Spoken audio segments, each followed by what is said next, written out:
Waw, dim bob bora da ni'n deffro am 3:40 i ffilmio eitemau heno, ond heddiw mae'n ddiwrnod sbesial iawn.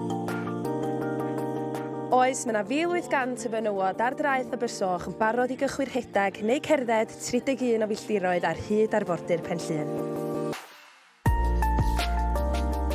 Mae yna gannoedd o ferchaid yn ymuno i godi arian at achos arbennig o dda. So, da ni'n edrych ymlaen i orffan, a edrych ymlaen i gael peint ar ei ddiwedd o.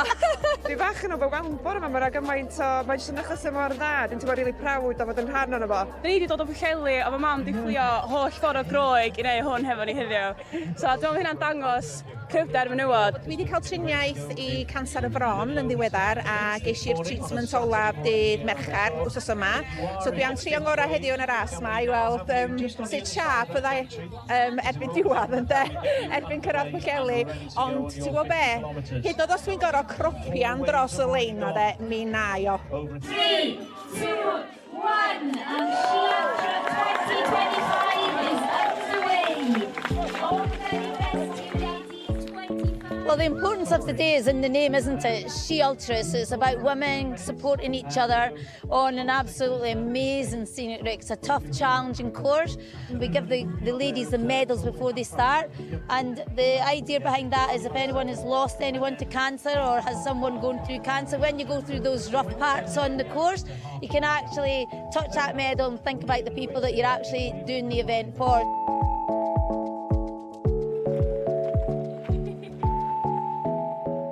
Ni jyst yma i wirfoddoli heddiw, wnaethon ni wneud y ras llynaf, a dyn rhoi bach amser yn ôl heddiw, helpu allan yr aid station yma, a mae'n wych gweld gymaint o bobl yn dod drwad. Gwen mawr ar ei gwynebau nhw, a jyst y plesar maen nhw'n gael o wneud yr event yma heddiw.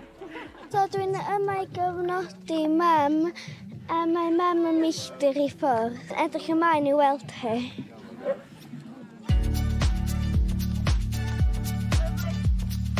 Ti'n gweld gwerth mawr yn y SheUltra yma, dweud, yr elusen yma? Yndw, be mae'r elusen yn neud i'r merched sydd wedi dioddef cancer, sydd yn mynd trwy cancer, mae'n ofnadwy o bwysig achos mae hwn yn her i fi blwyddyn yma achos o'n i'n digon creu wneud o blwyddyn dwytha, wedyn o'n i'n benderfynol o wneud blwyddyn yma. Wedyn ges i cancer yr oferi 2 flynedd a hanner yn ôl. A wedyn mynd amdani blwyddyn yma, mynd am y her. Faint ti'n eich rhoi sgwyti ar ôl? 10 ar ôl. O, da. Be di oedd bit o'n o dda? Pob darn ar hyn o bryd, gobeithio fydd hi'n well fan. O gar Matrin, ddim yn edrych neis iawn ag Torche brutal. Mae wedi bod yn anodd. Mae o'n rwt rili calad, ond mae'n rili neis, achos mae pawb yn cefnogi gilydd, pwysio gilydd. Da ni mwy dyna draws hanner ffordd erbyn hyn, a dwi falch o gyrraedd fan hyn. Mae wedi bod yn ddwrnod hollol emosiynol, oedd y cychwyn efo pawb yna. Dwi wedi siarad fo gymaint o bobl ar y ffordd.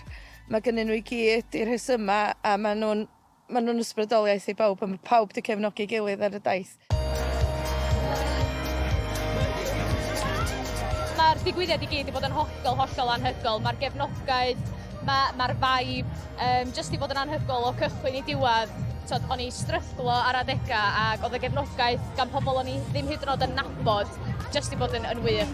Dwi wedi mwynhau o'n ofnadwy, gwaith calad, ond mae wedi bod werth o. Fel ti'n gweld, maen nhw dal yn dod i mewn, oedd yr un gyntaf, jyst dros 4 awr, bydd yr un dwytha, jyst dros 14 hours, a jyst diolch i pawb, diolch i Pwllheli, diolch i y stewards, diolch i'r pawb, mae jyst wedi bod yn diwrnod ffantastig.